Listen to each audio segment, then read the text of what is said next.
that people say, well, I do this to inspire people. And I say, no, you don't. You do this because they're giving you a check, because you're not flying all over the place and sitting in hotel rooms and riding in rental cars and staying away from your family and being on the road for days, days on end. Do this to inspire people. You do it because they're paying you. Absolutely. And I always challenge speakers, if you really want me to believe that you're doing this to inspire people, then go do about 50 a year at your own expense. Don't ever accept a check. And then you come to me and tell me you're doing it to inspire people, and I will believe you. Now, as a sidebar, when you're on stage or when you write a book and you do an audio or a video or anything like that, absolutely, you put your heart and soul into it and you change people's lives. But the reason you endure all this stuff, I don't believe is to inspire people. I believe it's because you're getting paid. So back to my point a little bit is, if you really run this as a business, don't worry about trying to be famous and blanket yourself all over the place and try to become a household name. Focus on getting known in the niche you want to speak to, but getting known by the people who have the money to pay you to speak.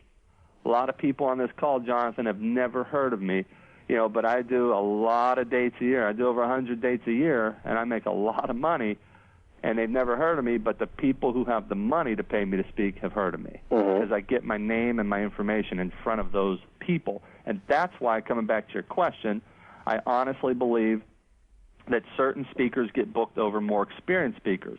I don't care how experienced you are. I don't care how qualified you are, how many years you've been in the business. If I can find the people who have the money to pay me to speak and you can't, I'll get booked over you.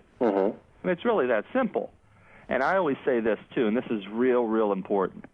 You could be the best speaker in the world, but if I can outmarket you, I'll beat you every time, because all that means is that I'm getting to the people that got the money to pay me to speak, and you're not. And I'm not the best speaker in the world. There are so many speakers way better than me, but I'm really good at marketing to the people that got the money to pay me to speak. I think that's the biggest reason to answer your first question. Well, I think you bring out a very important point. You didn't say just get yourself out there, but get yourself out there to the people who have the money to bring you in. And I'm assuming that you do so by positioning yourself as an expert on certain things.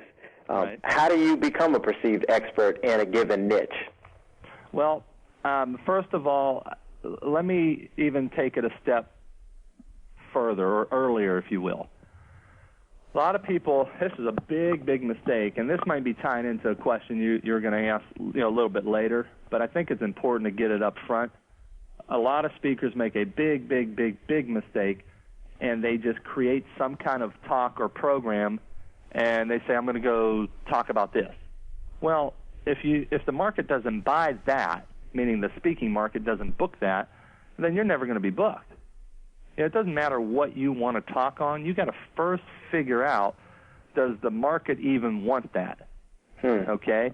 If they don't, you got to figure out what the market books and what the market wants, and then you have to take your stuff, your information, and you have to package it in a way that it's given to them in the way they want it.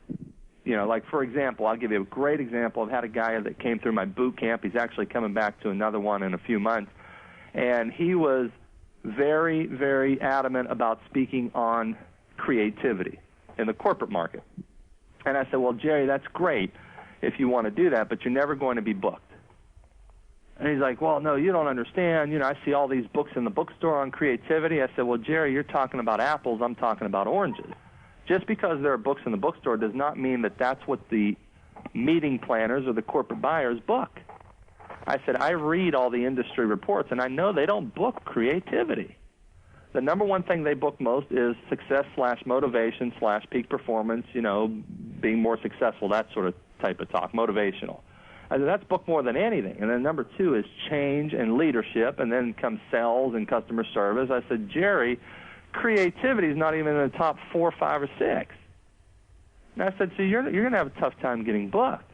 I said, but let me show you something. If I just have you change that a little bit to how to be a creative leader, now you get booked, because leadership is booked quite a bit. I said, so Jerry, you could still talk about the same principles you want to talk about.